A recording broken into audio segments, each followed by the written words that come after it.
Hello all you freedom-loving people. Welcome to another episode of Front Page. I'm your host, Scott Cameron Goulet. There is big news today that is far more important than the election battle between the Democrats and the Republicans. A whistleblower confirmed that the U.S. government has overwhelming evidence in its hands that UFOs and alien life really do exist, and that the military is using advanced alien technology in order to gain an advantage in the arms race. Yes, the U.S. has been using the help of aliens for decades, but the American public, including members of Congress, were left in the dark.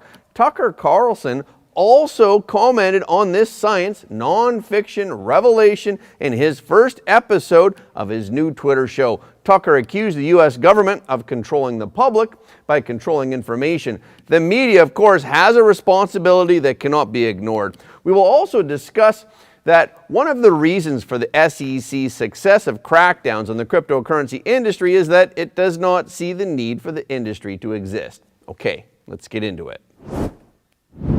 Mainstream attitudes towards UFOs and aliens have changed significantly in the past few years. I remember back in 2021 when we reported on UFOs, we had comments from viewers saying that it was a shame that a channel as real and as credible as ours would report on such nonsense. But last week, a head of the Pentagon officially admitted that unidentified metal spheres have been spotted all over the world. Gary Nolan, a professor at Stanford University and a prominent ufologist, says that he 100% believes that extraterrestrials have not only visited Earth, but have been here a long time, and they may even still be on the planet today. Now, a former U.S. intelligence official has revealed that America has discovered non-human manufacturing technology in its investigation of crashed UFOs. And America has used extraterrestrial technology in the arms race. After NASA held its first public meeting of a panel of experts on unidentified flying objects last week, the science website Debrief has published a story by Defense Intelligence whistleblower David Charles Grush, who claims that the U.S. government is hiding classified evidence of extraterrestrial life from Congress. David Charles Grush has served in Afghanistan, served in the U.S. National Reconnaissance Office, and he has served as a representative on the Congressional Task Force on Unidentified Aerial Phenomena, UAP, from 2019 to 2021. He has also worked for the National Geospatial Intelligence Agency, and he served as co-lead for UAP analysis from late 2021 to July of 2022. The task force was recently renamed the All-Domain Anomaly Resolution Office, AARO. Grush recently reported to the U.S. Congress and the Inspector General of the Intelligence Community that the United States has a secret military program that has been recovering non-human source craft, or what we commonly refer to as UFOs, for at least the past several decades. In an interview with News Nation, Grush said how many senior and former intelligence officials, many of whom he has known for years, have disclosed to him and provided documents and other evidence that they were involved in a secret spaceship recovery program. Grush said, "These are retrieving non-human origin technical vehicles, call it spacecraft if you will, non-human exotic origin vehicles that have either landed or crashed." Grush told News Nation the material included intact and partially intact vehicles. We are not talking about prosaic origins or identities. Grush also said, "I thought it was totally nuts. I thought at first I was being deceived. It was a ruse. But when he saw the evidence, he had to believe that what they said was the case." He explained, "They told me based on their oral testimony, and they provided me documents and other proof that there was in fact a program that the UAP task force was not read into." But Grush did not show the media what he said was evidence, saying that he could not show it to News Nation for reasons of national security. Grush said that the United States and other countries are engaged in a top secret operation to reverse engineer UFO debris to create new weapons. The top secret U.S. operation dates back to the early 20th century. Grush added that the United States has used extraterrestrial technology in the arms race for the past 80 years. Carl Nell, a retired Army colonel who was also part of the UFO task force, told the news site Debrief that Grush can't be faulted. Mr. Nell said, David's assertion concerning the existence of an extraterrestrial arms race occurring sub rosa over the past 80 years focused on reverse engineering technology of unknown origin is fundamentally correct, as is the undisputable realization that at least some of these technologies of unknown origin derive from non-human intelligence.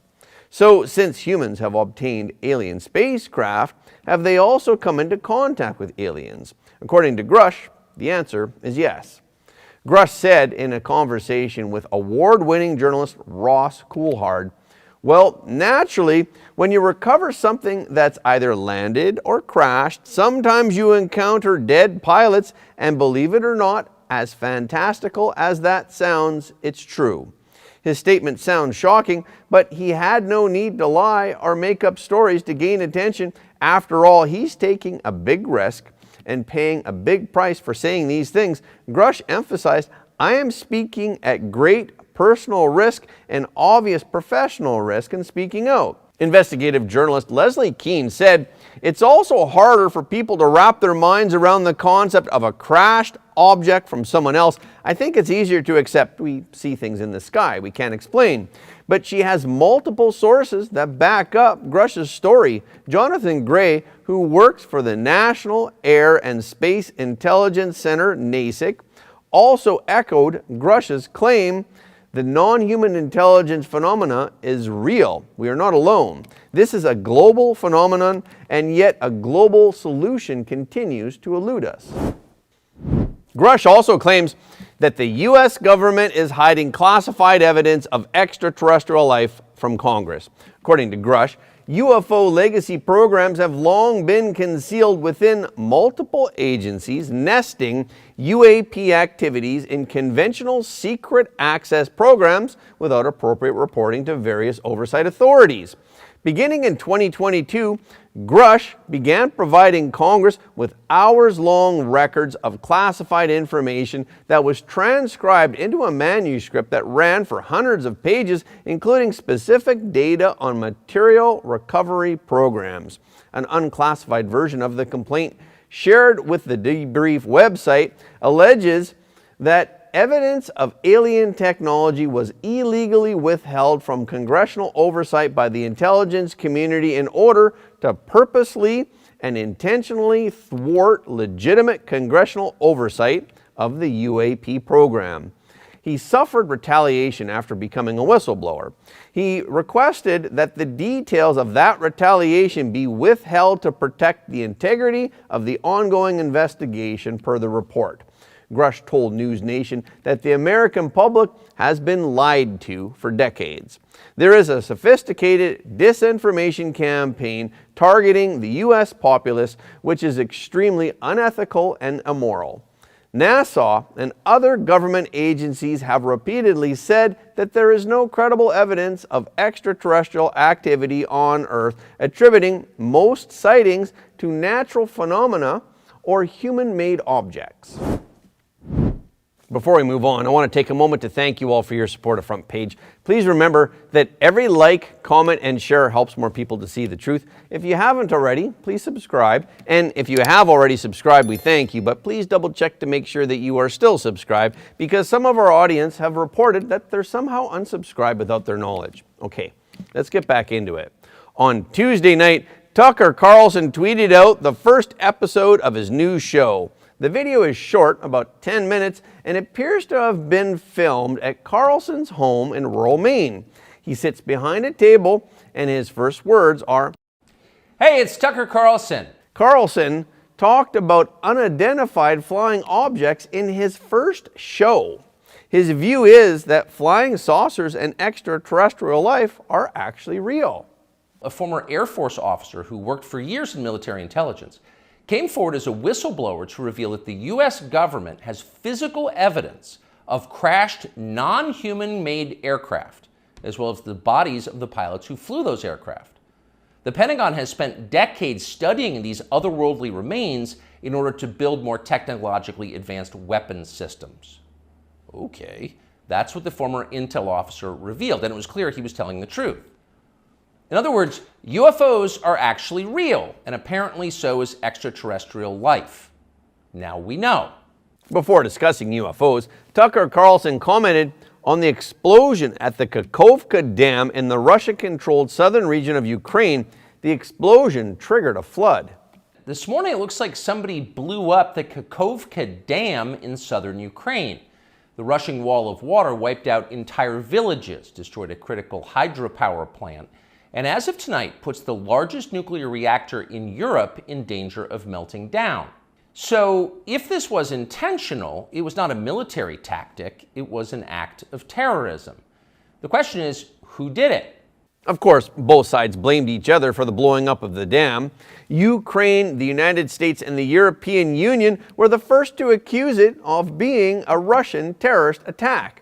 Tucker Carlson believes that it was clearly an act by Ukraine because the dam was on Russian territory and the Kakhovka hydroelectric power plant had been supplying water to the Crimean Peninsula and to the Russian nuclear power station at Zaporizhzhia. Well, let's see. The Kakhovka Dam was effectively Russian. It was built by the Russian government. It currently sits in Russian-controlled territory. The dam's reservoir supplies water to Crimea, which has been, for the last 240 years, home of the Russian Black Sea Fleet. Blowing up the dam may be bad for Ukraine, but it hurts Russia more. And for precisely that reason, the Ukrainian government has considered destroying it. In December, the Washington Post quoted a Ukrainian general saying his men had fired American-made rockets at the dam's floodgate as a test strike. So really, once the facts start coming in, it becomes much less of a mystery what might have happened to the dam. Any fair person would conclude that the Ukrainians probably blew it up, just as you would assume they blew up Nord Stream, the Russian natural gas pipeline, last fall. And in fact, the Ukrainians did do that, as we now know. The flooding caused by the destruction of the Kakhovka Dam had a devastating effect downstream. It displaced hundreds of thousands of people. One Ukrainian officer said that his unit witnessed many Russian soldiers stationed on the eastern bank of the Dnieper River being swept away by floodwaters after the dam was blown up, as well as many Russian regiments that were submerged. And not a single one could escape. But the U.S. media is unanimous that this is Putin's suicide. It's not like Vladimir Putin is anxious to wage war on himself. Oh, but that's where you're wrong, Mr. and Mrs. Cable News consumer. Vladimir Putin is exactly that sort of man, the sort of man who'd shoot himself to death in order to annoy you. We know this from the American media, which wasted no time this morning in accusing the Russians of sabotaging their own infrastructure. But the media admitted that there was little concrete evidence for such a conclusion, only the impression of a stereotype. The rest of the pundit class made similar, clearly coordinated noises. Putin did it! Putin did it! And their reasoning was simple. Putin is evil, and evil people do evil things purely for the dark joy of being evil. In this specific case, Putin attacked himself, which is the most evil thing you can do, and therefore perfectly in character for a man that evil. Tucker used these two examples to illustrate how the media, including politicians, have been brainwashing the public with illogical ideas for decades. Tucker criticized the U.S. position on the Russia-Ukraine war as unjustified, or as politicians using a low-level circular logic in order to justify themselves. It is in the best interest of America. It's in the best interest of our national security for Ukraine to win. We have to see this through. We have to finish it. See? It's very easy to understand. It is vitally important for you to support Ukraine because it's necessary for Ukraine to be supported by you. Your support is mandatory until it's finished, whatever it is, and whatever that means. So shut up and support Ukraine, or else you're in trouble. Back when they still taught logic, statements like this were known as tautologies. Something is true because it is. The more you repeat it, the truer it becomes. It's a self-reinforcing reality. Tucker Carlson says that in some ways, the American public are the least informed people in the world. There was a time when tautologies were considered illegitimate arguments, not to mention hilariously stupid. Only dumb people talk like that. Now everybody in power talks like that. Diversity is our strength. Trans women are women. Zelensky is Churchill. It's all self-evidently true. Doesn't need an explanation, and don't ask questions. Sound familiar? Of course it does. That's the pap they're serving us day after day in steaming, lumpy portions. By this point, it's possible that American citizens are the least informed people in the world. This is because the news media selectively remain silent and they turn a blind eye to major issues. For example, Debrief was not the first media outlet to receive information about the UFO whistleblower story that was reported earlier, but none of the major media outlets wanted to touch the topic. In a normal country, this news would qualify as a bombshell, the story of the millennium. But in our country, it doesn't. The whistleblower's account ran on a technology website called The Debrief, which you've probably never heard of. The Washington Post had that story, but decided not to run it. The New York Times, meanwhile, just pretended it never happened. On the front page of the New York Times website this morning, there were 5 stories about Ukraine, as well as 4 stories apiece about Donald Trump, trans people, and climate change, the usual lineup. There was nothing at all about how an alien species is flying hypersonic aircraft over our cities. Not one word. At the end of the program, Tucker stressed the importance of freedom of information, and he announced that he would continue to tweet the program if the platform does not censor his speech. The U.S. government has managed to classify more than 1 billion so-called public documents. So at this point, we can't possibly know what our leaders are doing. We're not allowed to know. By definition, that is not a democracy. Yet it's fine with the media. Secrecy is a powerful tool of control. Stop asking how we got so rich. Here's another story about racism. Go eat each other. That's the program. That's how most of us now live here in the United States. Manipulated by lies, silenced by taboos. It is unhealthy and it's dehumanizing, and we're tired of it. As of today, we've come to Twitter, which we hope will be the shortwave radio under the blankets. We're told there are no gatekeepers here. If that turns out to be false, we'll leave. But in the meantime, we are grateful to be here. We'll be back with much more very soon. Investors withdrew about $790 million from the Binance cryptocurrency exchange and its U.S. subsidiary in the 24 hours after the SEC indicted Binance. This is according to data firm Nansen on Tuesday. Binance's net outflow on the Ethereum blockchain was $778.6 million, while its U.S. subsidiary registered net outflows of $13 million. Bitcoin fell more than 5% on Monday before stabilizing after Zhao Changpeng and his Binance exchange were sued by U.S. regulators. It was the biggest one-day drop in Bitcoin since April 19th. A day after the indictment against Binance, the SEC on Tuesday filed another lawsuit accusing Coinbase, the largest cryptocurrency trading platform in the U.S., of acting as an unregistered broker. SEC Chairman Gary Gensler on Tuesday again called the cryptocurrency industry the Wild West, saying that it has undermined investors' trust in the U.S. capital markets. Gensler told CNBC, "The investing public has the benefit of U.S. securities laws. Crypto should be no different, and these platforms, these intermediaries, need to come into compliance." One reason the SEC has recently stepped up its crackdown on cryptocurrencies is because of the fraud and the lack of regulation in the industry. Another reason may be because the SEC does not see the need for cryptocurrencies to exist.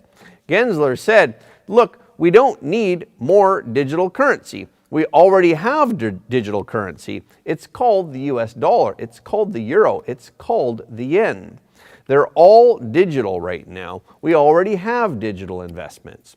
And that's a wrap for this episode.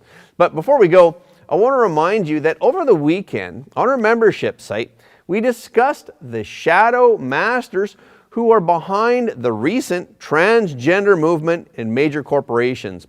We also exposed their ulterior motives. I put the link in the description below, and here's the trailer. Bud Light and Target's results have gotten worse in the past 2 weeks. This is their first taste of public backlash against their LGBT agendas. However, we find that the list of businesses that are promoting LGBT agendas is getting longer and longer. So is it a coincidence that all of these companies are promoting these ideas overnight despite the opposition from the mainstream public? So why do they persist in promoting these agendas even though there is no apparent financial benefit to them? It is certainly no coincidence that such a widespread movement is taking place. The purpose behind this movement is deep and it's very chilling. We'll go into more details on our membership site at frontpagewithscot.com. I hope to see you there. Okay, this is our show for today. Thank you so much for tuning in. If you like what you heard today, please don't forget to like this video and share it with your friends and family, because everybody deserves to know the truth. Again, thank you for watching Front Page, and we will see you next time.